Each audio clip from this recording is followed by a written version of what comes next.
Telecine fashion beauty presents নিয়ে আসতে চলেছে প্রগতি বাংলা। এক বিরাট ট্যালেন্ট শো 21তম বর্ষ উদযাপন হতে চলেছে কলকাতার একটি পাঁচতারা হোটেলে। রবিবার এক সাংবাদিক সম্মেলনে এই ফ্যাশন শোর প্রধান উদ্যোক্তা ডক্টর অরিজিৎ কুমার নিয়োগী সমগ্র অনুষ্ঠানটির বিবৃতি তুলে ধরেন। সেখানে প্রথমেই থাকছে beauty presents global glam icon season 5, সঙ্গে ইন্টারন্যাশনাল ডান্স প্রোগ্রামেরও আয়োজন করা হয়েছে। এই সমস্ত কিছুর তত্ত্বাবধানে থাকছেন বিপ্লব চক্রবর্তী। এরপরে আয়োজন করা হয়েছে বেঙ্গল টেলিসিনে ফ্যাশন ওয়ার্ল্ডের, যেখানে সমস্ত বয়সের সবাইকে এই ফ্যাশন ওয়ার্ল্ডে স্বাগত জানাচ্ছে সংস্থাটি। সারা ভারতবর্ষের বিশেষ করে নর্থ ইস্ট জোনের থেকে উপস্থিত থাকবেন সমস্ত শিল্পী ও কলা কুশলীরা। বিশেষত আসাম, ত্রিপুরা থেকেই আগত হবেন সকলে। নারী, পুরুষ, শিশু, যুবক, যুবতী নির্বিশেষে এই ফ্যাশন শোটির আয়োজন করা হয়েছে। এদের মধ্যে যারা জিতবেন তাদের নিয়েই শেষ দিনে থাকছে একটি ফটোশুট অ্যান্ড পোর্টফোলিও প্রোগ্রাম।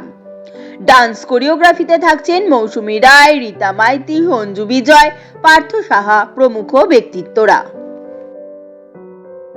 দিনব্যাপী আমাদের প্রোগ্রামটা হবে। ফেব্রুয়ারি 8-এ আমাদের অফিসিয়াল গ্রুমিং হবে গোড়া স্পেস এবং কলকাতা মেনশনে। ফেব্রুয়ারি 9-এ আমাদের প্রোগ্রামটা হওয়ার কথা beauty pageant global glam icon season 5, যেটা আমাদের অনুষ্ঠিত হচ্ছে আমাদের সম্ভবত টেন্টেটিভ ভেন্যু হচ্ছে দ্য পার্ক।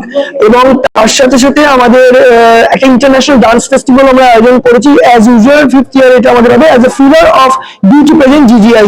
নেক্সট ডে আমাদের IKFW international Kolkata fashion week season 5 অনুষ্ঠিত হবে, এবং তার সাথে আমাদের বেঙ্গল টেলিসিনে ফ্যাশন আওয়ার্স, যেটাও সিজন 5 অনুষ্ঠিত হবে, যার কনভেনর হচ্ছেন বিপ্লব চক্রবর্তী। এবং আমাদের তারপরের দিন 11 তারিখ আমাদের একটা অফিসিয়াল ফটোশুট আছে এবং পোর্টফোলিও শুট আছে। যারা জিতবে জিজিআইতে তারা ওখানে ফ্রিতে একটা শুট পাবেন এবং ফটোশুট পোর্টফোলিও শুট পাবেন। ওটা আমাদের স্টুডিও 1/2 স্প্ল্যানেডে হবে। 10 থেকে 15 জনকে পার ক্যাটাগরিতে নিয়ে যাওয়ার mister, miss, missus, kids, teens এবং ক্লাসিক ক্যাটাগরি আছে। এই প্রথম আমাদের প্রগতি বাংলায় প্রথম সবকিছু করে আমাদের এই প্রথম ক্লাসিক ক্যাটাগরি ইন মেল আরম্ভ হলো। ক্লাসিক ক্যাটাগরি ইন ফিমেল আরম্ভ অনেক আগেই ছিল, আমারও আছে। আমাদের নেতাজি স্টেডিয়ামে যেটাতে ছিল সেখানেও আমাদের ছিল। এবারে আমি প্রথম ক্লাসিক মেল আরম্ভ করলাম। ছেলেরাও তো কেন পিছিয়ে থাকবে, জন্য আমরা ছেলেদেরকে আমরা একটা অন্তর্ভুক্ত করলাম ক্লাসিক ক্যাটাগরি। শুধু জেলা নয়, আমাদের বম্বে, দিল্লি, উড়িষ্যা এবং বিহার, ঝাড়খণ্ড থেকে আপাতত একজন করে প্রতিনিধি এসছে। এবং আপনারা সবাই শুনলেন যে ত্রিপুরা, আসাম আমাদের অলরেডি যুক্ত হয়ে গেছে। ত্রিপুরা, আসাম মানে আসাম থেকে আমরা মোটামুটি কমপক্ষে 15 জনকে আমরা এক্সপেক্ট করছি, মানে 7 সিস্টার্স থেকে, north Tripura, Assam 7 sister north ইস্টের থেকে, যার জন্য আমাদের নর্থ ইস্টের একটা অ্যাওয়ার্ডই রাখা হয়েছে mister, miss, Mrs global icon north east. এবং আমাদের প্রত্যেকের কনভেনার আমরা আলাদা করে ঘোষণা করে দিয়েছি এবং ন্যাশনাল, ইন্টারন্যাশনাল নর্থ ইস্টের কনভেনাররাও আমরা ঘোষণা করে দিয়েছি।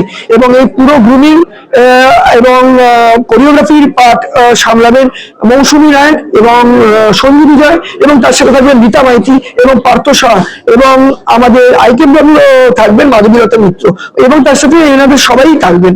বাংলাদেশ থেকে এবারে কিছুই থাকবে না, তার কারণ যে দেশে আমাদের সম্মান নেই সে দেশকেও আমরা সম্মান জানাতে বাধ্য নই কোনোভাবে, কোনো ডিজাইনে। যদিও আমাদের আইকেএফডব্লিউ অফিসিয়াল পোস্টারে বাংলাদেশি ডিজাইনারের মুখ আছে, সবাই বয়কটের এবং ফর অনির্দিষ্টকাল।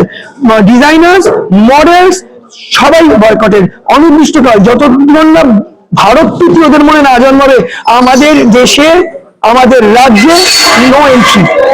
এটা অর্ডার হচ্ছে বিউটি পেজেন্ট, কলকাতা ফ্যাশন উইক এবং বেঙ্গল টেলিসিনে ফ্যাশন আওয়ার্স এবং আমাদের প্রগতি বাংলা উৎসব 21তম বর্ষ।